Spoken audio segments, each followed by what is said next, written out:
मेरी प्रार्थना है आप सभी से, कृपया भारतवर्ष में, भारतवर्ष ही नहीं अपितु संपूर्ण विश्व में स्त्रियों का, माताओं का सम्मान होना चाहिए, कन्याओं का सम्मान होना चाहिए। आज बड़े दुख के साथ ये पता चलता है, आज कहीं किसी कन्या के साथ कहीं दुर्व्यवहार किया जाता है, कहीं किसी कन्या को जन्म लेने से पहले मार दिया जाता है, और मारने वाला भी उसका कोई दुश्मन नहीं, उसकी अपनी माँ होती है जो उसको गर्भ में मार देती है। दुनिया आज तक आशीर्वाद देती आई है, पुत्र देवो भव, पुत्र देवो भव। क्यों किसी के मुख से नहीं निकलता पुत्री देवो भव? क्यों किसी के हृदय से आवाज नहीं निकलती कि कन्या भी, स्त्री भी इस समाज की एक धरोहर है, एक स्तंभ है। जरूरी नहीं रोशनी चिरागों से ही हो, घर की बेटियां भी घर को रोशन करती हैं, वो भी घर का उजाला होती है। वृद्धाश्रम में अपने माँ बाप को छोड़ करके वो पलट ही रहा था कि पीछे से माँ बाप की आवाज आई, बेटा कभी हृदय में बोझ मत रखना कि मैंने अपने माँ बाप को वृद्धाश्रम में डाल दिया। बोझ के साथ मत जीना। तुझे पाने के लिए गर्भ में 2-2 बेटियों को मारा था, सजा तो हमको मिलनी ही थी, और वो सजा किसी और से नहीं, उसी से प्राप्त हो गई। इसलिए मेरी प्रार्थना है आप सभी से, कृपया स्त्रियों का सम्मान करें, कन्याओं का सम्मान करें। उनका इस कहीं पर लिखा था, नकली धनवानों की पहचान होती है खोखा और पेटी। समझ गए ना? खोखा पेटी किसको बोलते हैं? नकली धनवानों की पहचान होती है खोखा और पेटी, पर असली धनवान वो है जिसके घर में मुस्कुराए उसकी बहू और बेटी। समझ लो, ये असली धनवान है, इसके घर में संपत्ति का भंडार।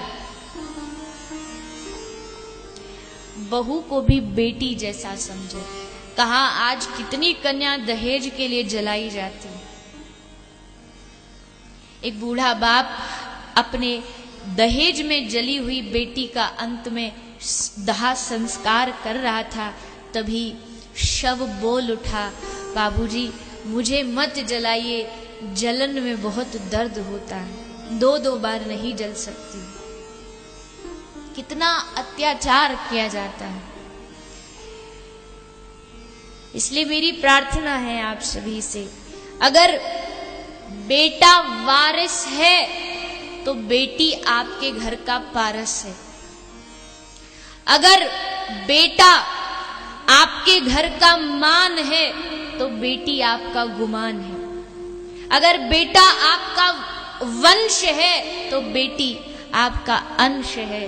बेटा अगर आन है तो बेटी आपकी शान है। बेटा आपका तन है तो बेटी आपका मन है।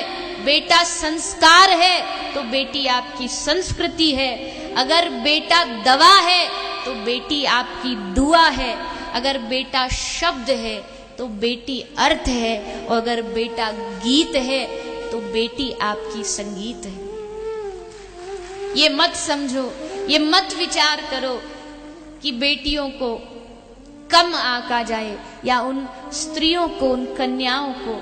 और मेरी प्रार्थना है, इन बेटी का, कन्याओं को सबसे ज्यादा जो मारा जा रहा है वो केवल और केवल दहेज प्रथा के लिए मारा जा रहा है।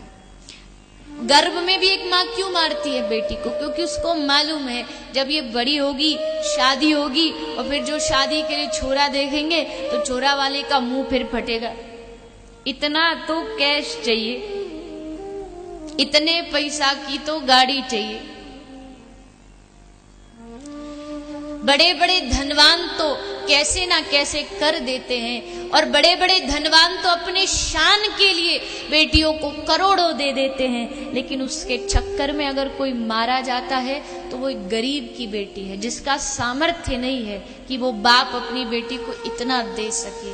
अरे उस बाप ने पूरे जीवन उस बेटी को संजोया, सींचा, वो अपनी बेटी को तुमको दे रहा है। इससे ज्यादा और तुम्हें क्या चाहिए?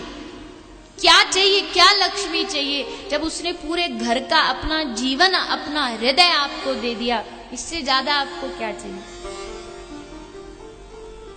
इसलिए मेरी बड़े बड़े तथाकथित पैसों वालों से प्रार्थना है, कृपया ये दहेज की प्रथा को अपनी शान के लिए बंद करें, ताकि इस विश्व में भारत की स्त्रियां बच सके, इस विश्व में कन्याएं मारी न जाएं केवल इस कारण से। आपसे कथा के प्रारंभ में मैंने चर्चा की थी कि एक दवाई आपको घर लेके जानी है, जो आप बाद तक भी ले सको। यही वो दवाई है, नाम संकीर्तनम यश कलयुग केवल नाम अधारा, सुमिर सुमिर नर उतर ही पारा। नाम ही इस कथा का सार है, हरि नाम ही इस कथा का सार है। श्रीमन चैतन्य महाप्रभु के जीवन का सार ही हरे कृष्ण कृष्ण कृष्ण हरे हरे, हरे राम राम राम हरे हरे, यही इस भागवत का सार है। इसलिए मेरी आप सबसे प्रार्थना है, जैसे एक पुड़िया में डॉक्टर दवाई रख के देता है, इसलिए वैष्णव की पुड़िया क्या है? क्या है? ये जो माला है, ये झोली है, ये पुड़िया है, और इसके अंदर जो माला है वो आपकी दवाई है, वो सब रोगों की औषधि है। घर जाइएगा, डॉक्टर तो कहता है दूध से लेना, पानी से लेना, सुबह लेना, शाम लेना। हम इतने कड़क डॉक्टर नहीं हैं, बहुत सीधे साधे हैं, इसलिए आपको छूट है, जब मन करे, जैसे मन करे तब लेना, सुबह शाम दोपहर रात को, ऊपर नीचे, जहां जैसा मन करे, बस नाम जपना। नाम प्रभाव जान शिवनी को, कालकूट फलुदीन अमी को।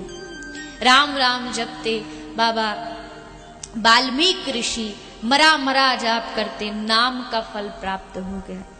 नाम राम एक तापस्त्य तारी, नाम राम भगवान ने एक को तारा, लेकिन उनके नाम ने अनेक खल मतों की, सबकी बुद्धि को दूर कर दिया। ऐसा हरि नाम है। मेरी आप सबसे यही प्रार्थना है, कथा के दक्षिणा स्वरूप आप अगर सचमुच कुछ देना चाहते हैं तो बस अपने घर जाइएगा। इस कथा की यही दक्षिणा है। मैं आपसे बस एक चीज इस व्यासपीठ से मांगती हूं कि आप 24 घंटे में से अपने बस 10 मिनट इस भागवत को दक्षिणा के रूप में समर्पित कर दीजिए। 10 मिनट में करना सिर्फ इतना है, माला लीजिएगा, माला लेके उस पर एक माला हरि नाम की, महामंत्र जो हम बोलते हैं हरे कृष्ण, आपके गुरु कोई मंत्र दिए हो तो उस मंत्र को जाप करिए, जिसके गुरु नहीं है महामंत्र का जाप करिए। एक माला नित्य प्रति इस कथा की दक्षिणा स्वरूप आप समर्पित करिए। अगर एक भी व्यक्ति ने इस कथा की दक्षिणा को समर्पित किया तो समझ लीजिएगा आपकी कथा सफल हो गई। कथा की सफलता इस बात से नहीं होती कितनी भीड़ थी, इस कथा की सफलता इस बात से नहीं होती कि इंतजाम कैसे थे, अरेंजमेंट्स कैसी थी। कथा की सफलता इस बात से भी नहीं होती कि लाइव थी कि नहीं थी, माइक कैसा था, टेंट कैसा था, पंडाल कैसा था। पहचान है कि तुम्हारा दिल कैसा था, तुम्हारा भाव कैसा था। आपका भाव, आपकी श्रद्धा को मेरा प्रणाम है। झांसी की धरती पर आकर के कथा को आप सबने बड़े ही भाव से, बड़े ही श्रद्धा से, बड़े ही अनुशासन के साथ श्रवण किया। इस वीरांगना की भूमि महारानी लक्ष्मीबाई की इस धरती पर आके कथा सुनाने में बड़ा ही आनंद का अनुभव हुआ। आप सब भक्तों के सानिध्य में 7 दिन बड़े ही आनंद से इस कथा को हम सब ने श्रवण किया।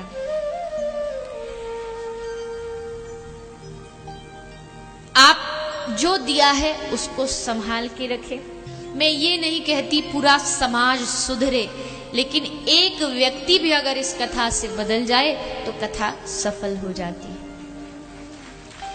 तो आप सब यही अपने जीवन में रखें। दूसरा, आपका कोई भी गलत खान पान हो, आप कुछ गलत खाते हो, नशा करते हो, तंबाकू, बीड़ी, सिगरेट, मांसाहार, कुछ भी हो, तो इस कथा में दक्षिणा में आप वो सब यहाँ आहुति के रूप में समर्पित करके जाइएगा।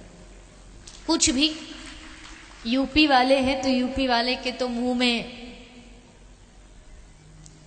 यूपी तो प्रसिद्ध है इस चीज के लिए। किसी ने कहा यूपी वालों के लिए तो एक रिंग ट्यून होनी चाहिए। जब आप किसी को फोन मिलाते हैं ना तो आता है कृपया थोड़ी देर बाद डायल करें, वो व्यक्ति व्यस्त है। तो यूपी वालों के लिए डायल करना चाहिए कृपया थोड़ी देर बाद करें, अभी उनके मुंह में तंबाकू है। प्रार्थना है समाज को अच्छा बनाएं, अपने परिवार को अच्छा बनाएं, अपने जीवन को शुद्ध करें। शुद्ध हो गए, सिद्ध बनना बड़ी बात नहीं है और शुद्ध बनना बहुत बड़ी बात है। शुद्ध बनिए, आहार शुद्ध करिए। मेरा एक बार अंत में भी निवेदन कर दूं, जो हमारे समाज में अभी जो एक क्रांति आई है सरकार के द्वारा, आप सब भी उसमें खूब सहयोग दें, कुछ असुविधाओं को नजरअंदाज करें और अपने देश के भविष्य के लिए आगे सोचें और सबका साथ दें। कहते हैं हर कथा किसी को समर्पित करनी चाहिए और हर कथा हम भगवान को ही समर्पित करते हैं। हर बार त्वदीयं वस्तु गोविंद तुभ्य में समर्पे, उनकी कथा उन्हीं को समर्पित। लेकिन हमारे देश में एक बहुत बड़ी घटना जो अभी घटी है, जिसमें कल तक संख्या कम थी पर वो बढ़ती बढ़ती आज और बढ़ गई 150 के आसपास, जो ट्रेन हादसा हुआ है। तो हम सब प्रार्थना करें प्रभु इस कथा का फल उन सभी दिवंगत आत्माओं को हम समर्पित करें और प्रभु उनकी आत्मा को शांति दें और उनको अपने चरणों में वास दे। ऐसी भागवत जी से प्रार्थना है।